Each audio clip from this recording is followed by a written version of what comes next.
Imagine you are in your dorm room resting for the night when all of a sudden a bright light goes past your door. Curious, you look out, see the ghostly figure of a woman in a flowing red dress. Who is she? Why is she here? Appalachia, the mountains are like no other. From its rigid terrain, beautiful wildlife, to the people that live their lives here, to the strange, unexplained stories that folks share.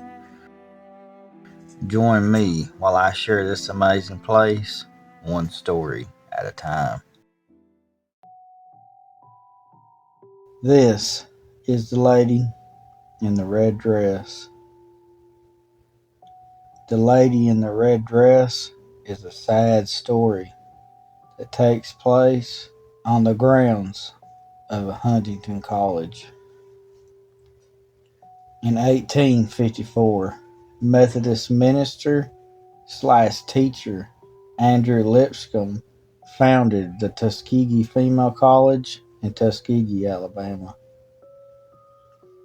The name, it changed in 1935 in honor of Selina, Countess of Huntingdon. It's a private liberal arts college. In the late 1900s, the lady in the red dress just appeared out of nowhere. She was a young woman wearing a scarlet dress, bathed in a red glow. She carried an umbrella everywhere she went.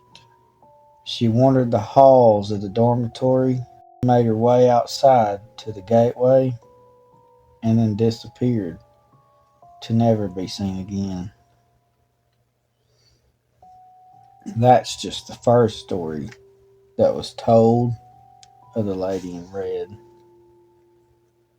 The second one, well, that is the sad story of the lady in red.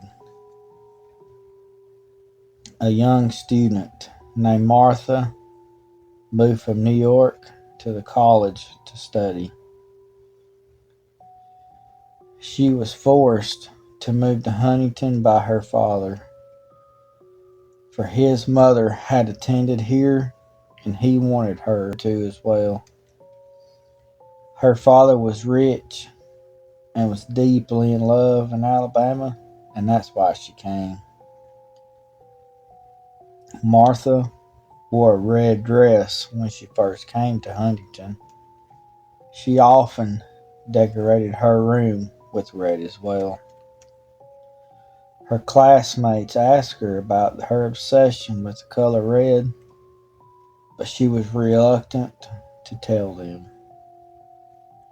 Her being a stranger and very shy and just plain unhappy, not knowing where she was, she couldn't make a single friend. The students took her overly shyness as her being snooty to them, as if she were better than anyone else. They often came to visit, but only to see her Turkish red praying rug.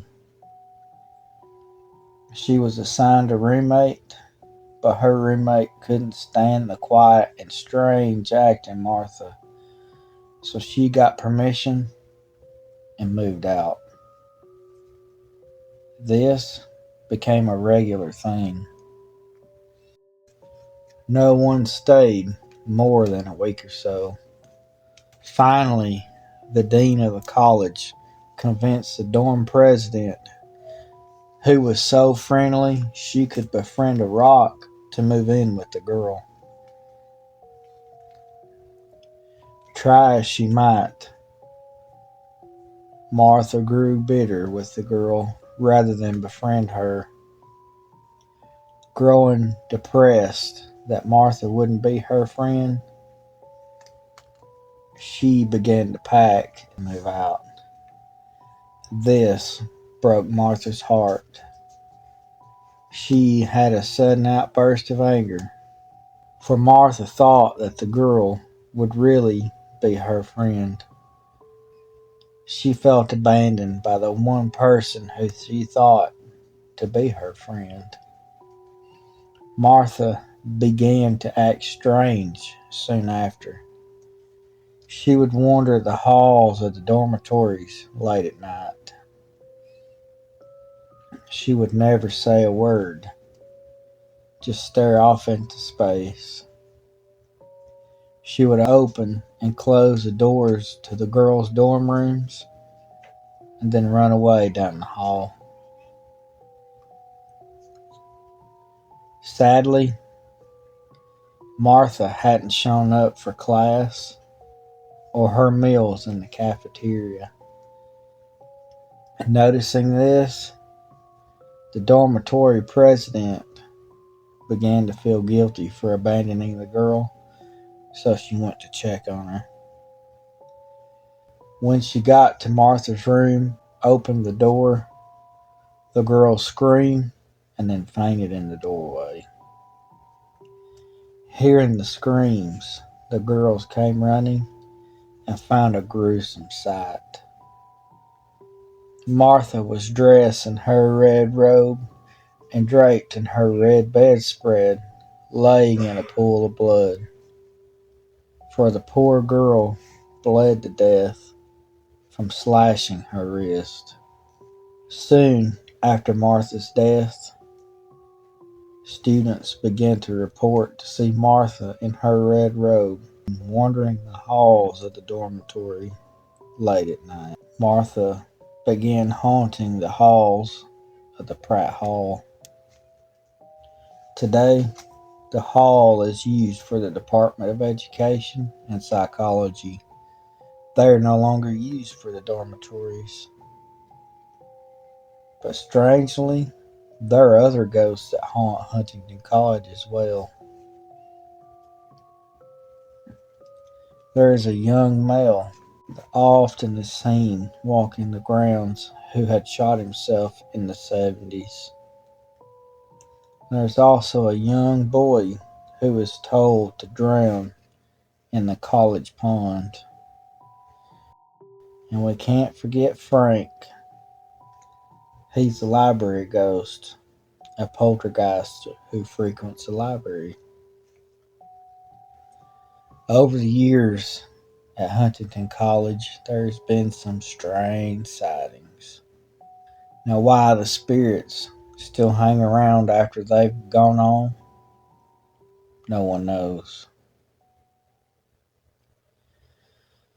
Well, folks, I want to thank you for sitting and listening to the tale of Lady in Red and the haunting of Huntingdon College.